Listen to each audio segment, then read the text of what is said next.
출애굽기 31장 12절에서 마지막 18절까지 말씀을 함께 읽겠습니다. 여호와께서 모세에게 말씀하여 이르시되 너는 이스라엘 자손에게 말하여 이르기를 너희는 나의 안식일을 지키라. 이는 나와 너희 사이에 너희 대대의 표징이니 나는 너희를 거룩하게 하는 여호와인 줄 너희가 알게 함이라. 너희는 안식일을 지킬지니 이는 너희에게 거룩한 날이 됨이니라. 그날을 더럽히는 자는 모두 죽일지며 그날에 일하는 자는 모두 그 백성 중에서 그 생명이 끊어지리라. 엿새 동안은 일할 것이나 일곱째 날은 큰 안식일이니 여호와께서 거룩한 것이라.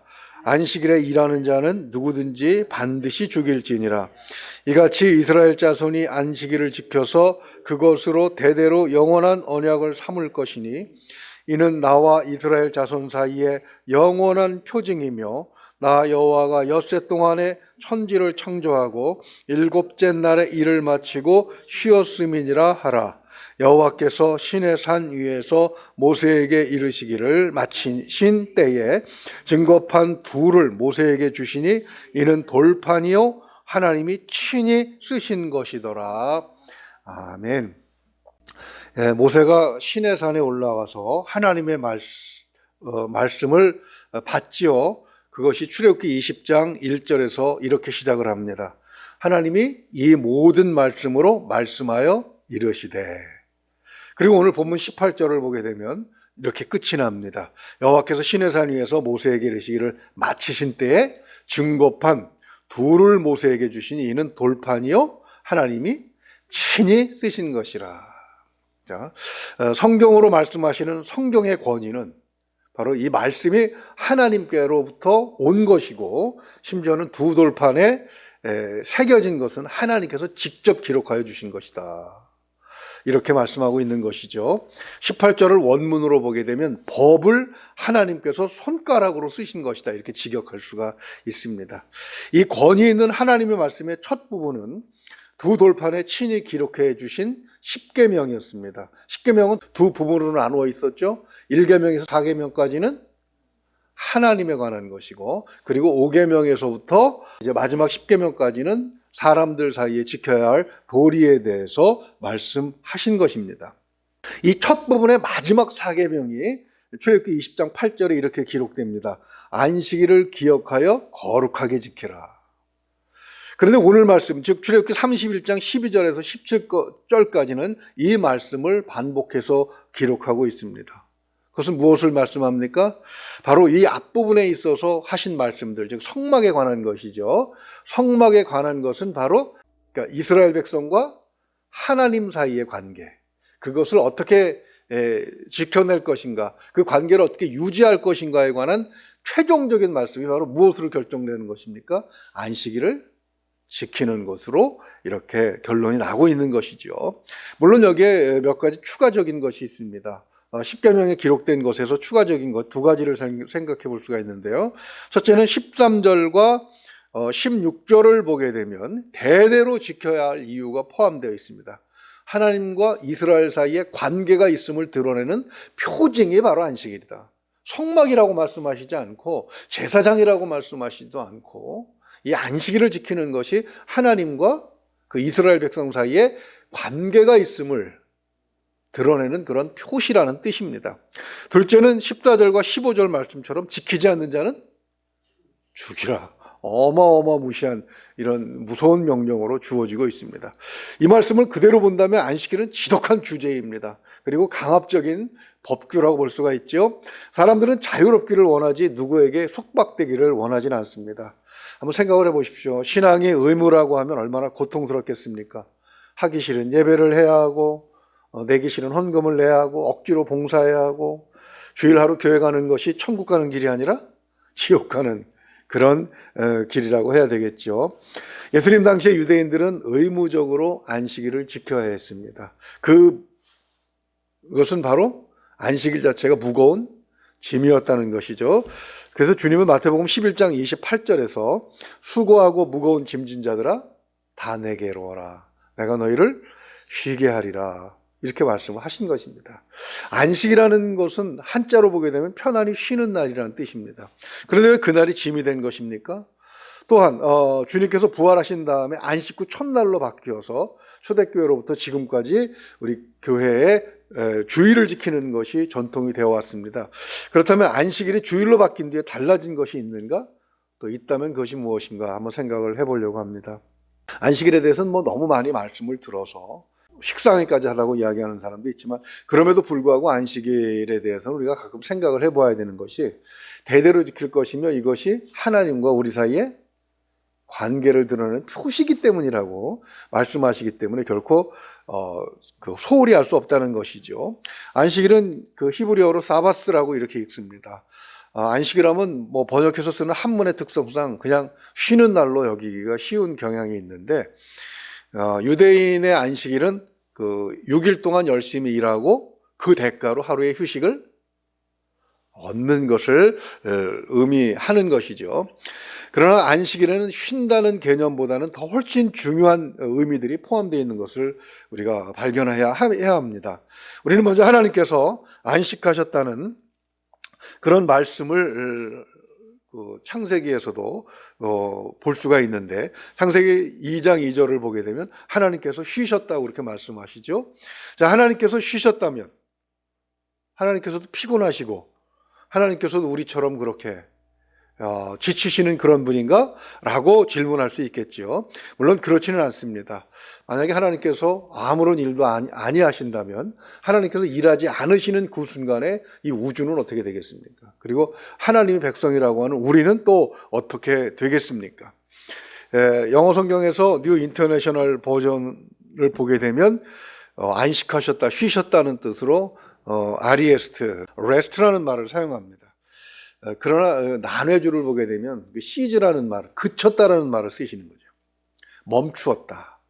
그러니까 하나님께서는 7일에 휴식하셨다는 의미보다는 6일간 일을 하시고 지쳐서 쉬신 것이 아니라, 그 일한 대가로 휴식을 얻으신 것이 아니라 일을 잠깐 그치셨다, 이렇게 봐야 되는 것이죠.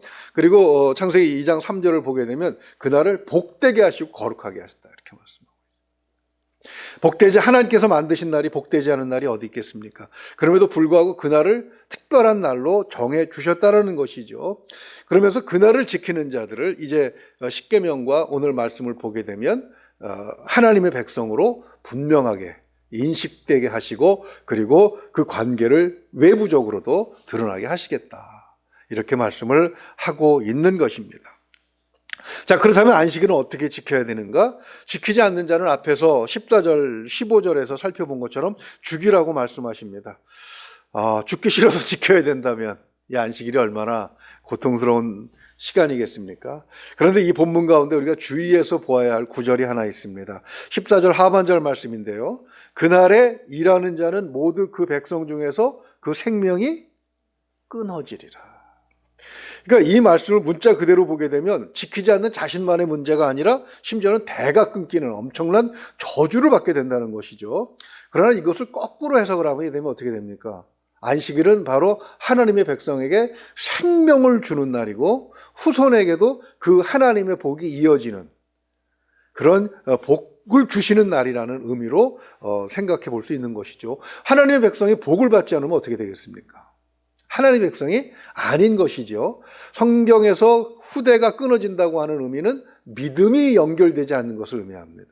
즉 다시 말해서 하나님의 백성이라고 할 수 없는 그런 후대가 된다는 그런 말씀이죠. 그것이 역사적으로 그대로 성경에 기록되어 있습니다. 유대인들은 원래 신분이 뭐였어요?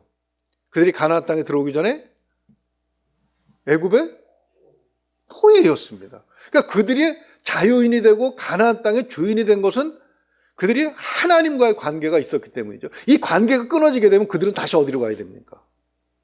다시 노예가 돼야 돼요. 그래서 열왕기 하를 보게 되면 어떻습니까? 북반으로 나누었는데도 깨닫지 못하고 여전히 그들이 하나님과의 관계를 무시했다가 북쪽이 먼저 아수르의 노예가 되고, 그 다음에 남쪽도 그걸 보고 교훈을 받지 못하고 다시 하나님과의 관계가 멀어짐으로 해서 그들은 바벨론에 끌려가서 노예가 되고 맙니다. 그러니까 안식일을 지키라고 하는 이 말씀, 즉 하나님과의 관계를 유지하라고 하는 이 말씀 속에는 하나님의 백성으로서 영원히 누리게 될 자유와 하나님의 백성으로서 받게 될 하나님의 축복이 그대로 담겨져 있는 것인데, 그것을 놓친 사람들에게는 다시 원래 그대로 돌아가야 될 그런 일만 남아 있는 것이죠. 다시 말해서 하나님의 이 안식일에 참여한다는 것은 하나님의 영광에 포함된다는 그런 의미가 되는 것입니다.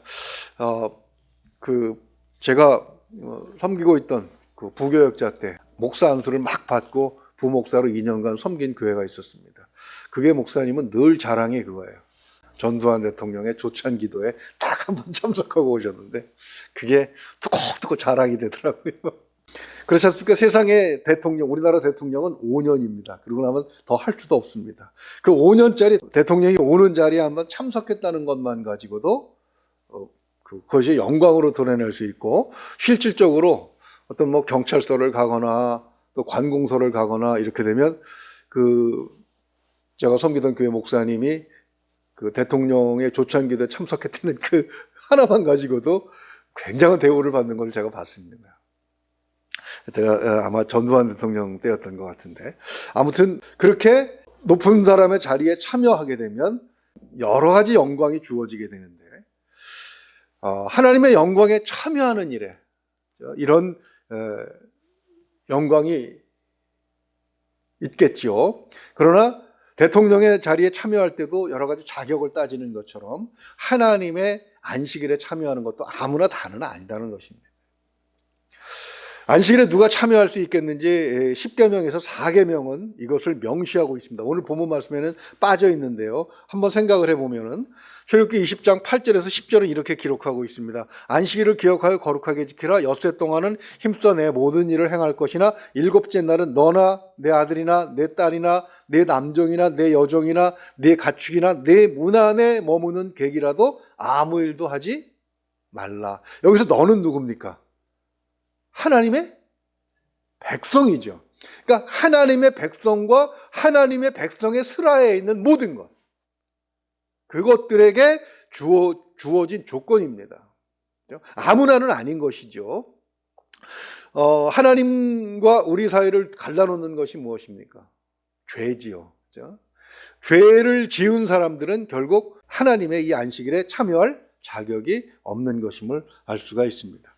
또 하나님의 그 명령으로 주어진 것이기 때문에 이것은 그냥 강제적으로 무조건 지켜야 하는 것인가? 물론 그렇습니다. 그러나 주님께서 마가복음 2장 27절에서 이렇게 말씀하셨죠. 안식일이 사람을 위하여 있는 것이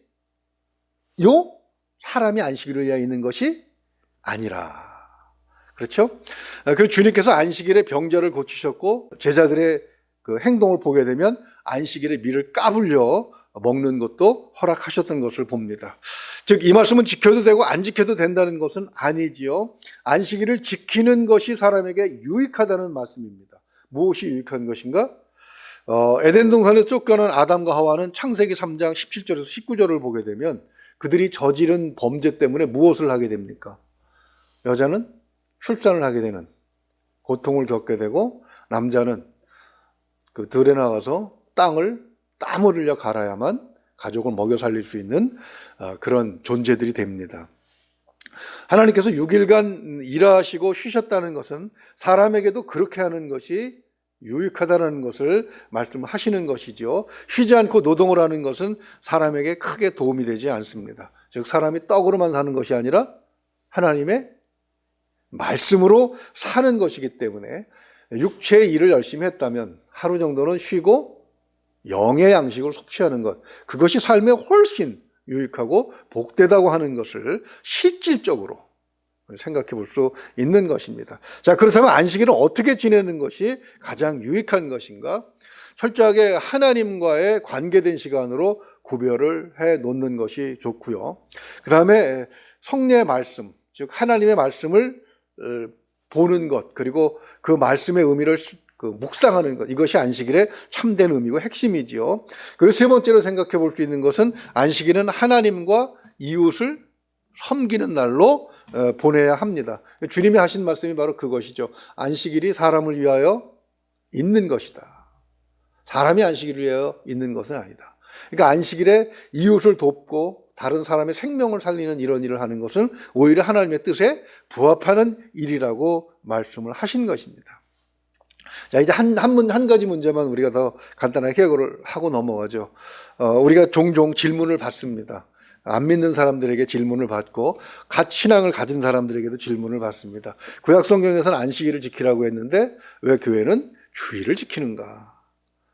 물론 대답할 말씀들을 가지고 있지만 주님의 부활은 하나님께서 의도하셨던 모든 선한 목적을 완성하신 날이죠. 그것이 주의 첫째 날에 이루어졌습니다.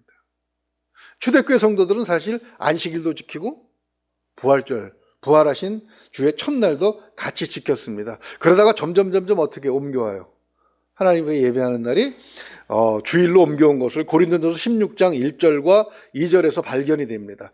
그리고 가장 그 구체적인 증거가 사도행전 20장 7절의 말씀인데요. 이렇게 되어 있습니다. 그 주간 첫날에 우리가 떡을 떼려 하여 모였더니 바울이 이튿날 떠나고자 하여 그들에게 강론할새 말을 밤중까지 계속하며, 즉 안식 후 첫날 모여서 떡을 떼고 교제를 나누고 그리고 하나님의 말씀을 듣는 그런 시간들을 가졌다는 것입니다. 자연스럽게 안식일 그 성전 예배에서 그 성전이 완전히 어떻게 됩니까? 무너져 버리죠. 성전 예배에서 그 다음에 주일 예배로 옮겨온 것을 볼 수 있습니다. 사도 바울은 로마서 7장 6절에서 이렇게 말씀하시죠. 의문의 묵은 것으로서가 아니라 영의 새로운 것으로 이제 지키게 되었다, 이렇게 말씀을 합니다. 우리가 육신으로 하나님을 섬길 때에는 안식일의 법의 적용을 받지만 우리가 그 성령의 인도하심 따라서 우리가 그 영의 법칙으로 이제 부활하신 날 주일 첫날을 지키게 된 것이죠.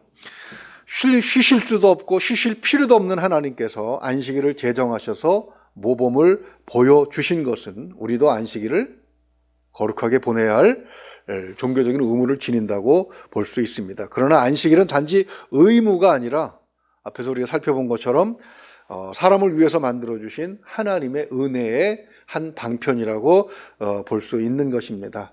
은혜는 누릴 만한 자에게 풍성하게 주어진다는 사실을 성경은 계속해서 강조하고 있죠. 받을 만한 자에게, 그것을 누릴 만한 자에게 주어집니다. 제자들이 그 예수님에게 질문합니다. 마태복음 13장을 보게 되면 왜 비유로 말씀하십니까? 들을 게 있는 자들에게만 하나님의 말씀이 능력이 되고 은혜가 된다는 말씀이죠. 주일도 마찬가지고 안식일의 의미도 마찬가지인데, 즉 우리는 이것을 이제 영적인 의미로 주일 어떻게 보내는 것이 가장 좋은 일이겠는가? 하나님을 만나는 날로 성별에 두자는 것, 그것은 이미 말씀을 드렸습니다. 두 번째는 예수님처럼 섬기는 날로, 그냥 아무것도 안 하는 날이 아니고 세상 일을 중지했다면 그 다음에는 섬기는 날로, 하나님을 섬기고 하나님의 사람들을 섬기는 날로 그렇게 구별해 두는 것, 적극적인 의미를 가져야 된다는 것입니다. 그리고 세 번째는 성령께서 마음껏 나를 사용하시도록 비우는 날로 그렇게 삼아 두는 것이죠. 그렇게 연습이 될 때 우리는 일주일 내내 성령께서 우리를 사용하실 수 있도록 그렇게 발전해 나갈 수 있을 것입니다.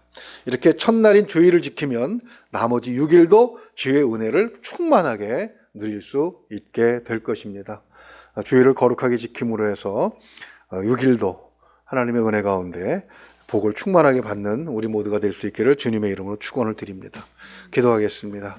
하나님 아버지, 성막의 끝부분에 안식일을 말씀하시면서 결국 눈에 보이는 그런 것보다 우리의 삶의 모습, 어떻게 살아가느냐 하는 것, 이것이 하나님과 우리 관계에 훨씬 더 중요한 사실임을 말씀을 통해서 확인하게 하시니 감사합니다. 일주일에 하루만 그렇게라도 지키기를 하나님께서 원하셨던 것이 바로 안식일의 의미이지만, 이제 주일로 옮겨오면서 일주일을 모두 하나님과의 관계 속에서 살아갈 수 있게 하신 것, 또한 십자가를 통해서 우리에게 주어진 은혜인 줄로 믿습니다. 하나님, 이 은혜, 하나님께서 우리에게 주신 은혜의 방편에 우리가 늘 포함되어 있기를 소망합니다. 하나님과 우리와의 관계를 날마다 드러내는 그런 우리가 될 수 있도록 주님 지혜롭게 하여 주시옵소서. 오늘도 하나님의 은혜 속에서 사는 자, 하나님의 백성으로서 능력과 권위를 가지고 살아가는 하루가 되기를 소망합니다.